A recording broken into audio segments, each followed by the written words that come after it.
Confinement, le top des bonnes nouvelles de cette troisième semaine. Un peu de baume au cœur, pour terminer cette semaine en douceur. Vu des circonstances actuelles, l'actualité n'est pas particulièrement positive, on vous l'accorde. Pourtant, il y a eu quelques bonnes nouvelles en cette troisième semaine de confinement. Petit tour d'horizon des infos, qui nous ont fait du bien au moral, si nous, humains, subissons de plein fouet les conséquences dévastatrices du Covid-19, c'est loin d'être le cas pour les nombreux autres êtres vivants qui peuplent notre belle planète. Partout dans le monde, les villes, les canaux et les routes se vident pour enrayer la propagation du coronavirus. Avec pour conséquence, une qualité de l'air qui s'améliore et des animaux qui osent sortir des sentiers battus. À Barcelone, un sanglier a pris possession des avenues désertes. En France, un loup s'en donne à cœur joie sur les pistes de ski désertées depuis des semaines et les cerfs se baladent sur les terrains de football, photo. En Inde, on a aperçu une civette de Malabar se promener en ville. Les cygnes ont réinvesti en masse les canaux de Venise, dont l'eau est redevenue ultra limpide. Des centaines de bébés tortues naissent sur des plages désertées. Les hérissons ne craignent plus la traversée des routes au sortir de l'hiver. À Péridesa, le nouveau petit bébé hippopotame a fait sa première baignade en toute quiétude et les orang-outans jouent avec les loutres, loin des touristes. Ça vaut la peine d'être confiné, non?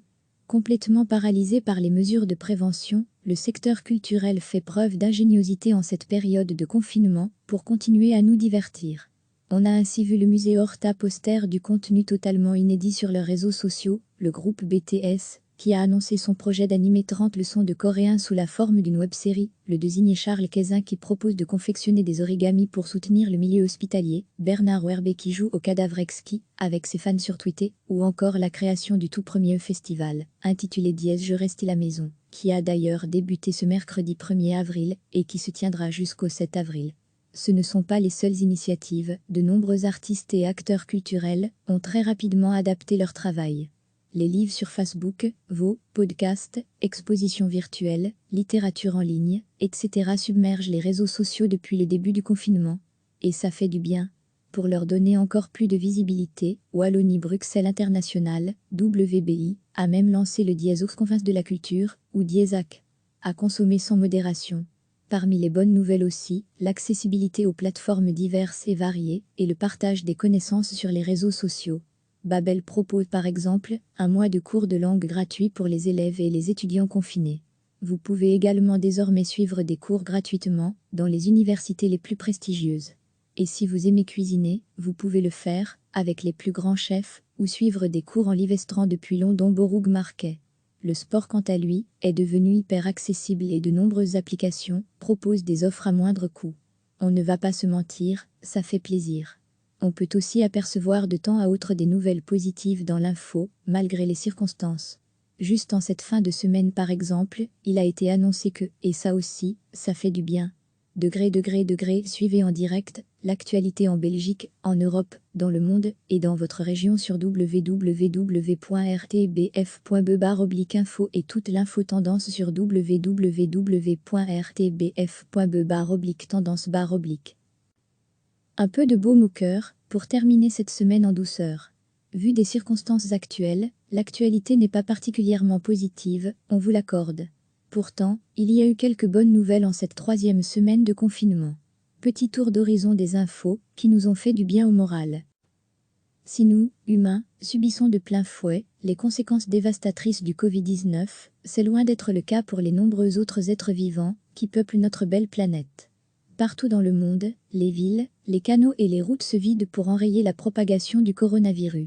Avec pour conséquence, une qualité de l'air qui s'améliore et des animaux qui osent sortir des sentiers battus. À Barcelone, un sanglier a pris possession des avenues désertes. En France, un loup s'en donne à cœur joie sur les pistes de ski désertées depuis des semaines et les cerfs se baladent sur les terrains de football, photo. En Inde, on a aperçu une civette de Malabar se promener en ville. Les cygnes ont réinvesti en masse les canaux de Venise, dont l'eau est redevenue ultra limpide. Des centaines de bébés tortues naissent sur des plages désertées. Les hérissons ne craignent plus la traversée des routes au sortir de l'hiver. À Péridesa, le nouveau petit bébé hippopotame a fait sa première baignade en toute quiétude et les orang-outans jouent avec les loutres, loin des touristes. Ça vaut la peine d'être confiné, non? Complètement paralysé par les mesures de prévention, le secteur culturel fait preuve d'ingéniosité en cette période de confinement pour continuer à nous divertir. On a ainsi vu le musée Horta poster du contenu totalement inédit sur leurs réseaux sociaux, le groupe BTS, qui a annoncé son projet d'animer 30 leçons de coréen sous la forme d'une web-série, le désigné Charles Quezin qui propose de confectionner des origamis pour soutenir le milieu hospitalier, Bernard Werber qui joue au cadavre exquis avec ses fans sur Twitter, ou encore la création du tout premier festival, intitulé Dièse Je reste à la maison, qui a d'ailleurs débuté ce mercredi 1er avril et qui se tiendra jusqu'au 7 avril. Ce ne sont pas les seules initiatives, de nombreux artistes et acteurs culturels ont très rapidement adapté leur travail. Les livres sur Facebook, Vaux, podcasts, expositions virtuelles, littérature en ligne, etc. submergent les réseaux sociaux depuis le début du confinement. Et ça fait du bien. Pour leur donner encore plus de visibilité, Wallonie-Bruxelles International, WBI, a même lancé le Dièse Conf de la culture, ou Dièsac, à consommer sans modération. Parmi les bonnes nouvelles aussi, l'accessibilité aux plateformes diverses et variées, et le partage des connaissances sur les réseaux sociaux. Babel propose par exemple un mois de cours de langue gratuit pour les élèves et les étudiants confinés. Vous pouvez également désormais suivre des cours gratuitement dans les universités les plus prestigieuses. Et si vous aimez cuisiner, vous pouvez le faire avec les plus grands chefs ou suivre des cours en live-restaurant depuis London Borough Marquet. Le sport quant à lui est devenu hyper accessible et de nombreuses applications proposent des offres à moindre coût. On ne va pas se mentir, ça fait plaisir. On peut aussi apercevoir de temps à autre des nouvelles positives dans l'info, malgré les circonstances. Juste en cette fin de semaine par exemple, il a été annoncé que, et ça aussi, ça fait du bien.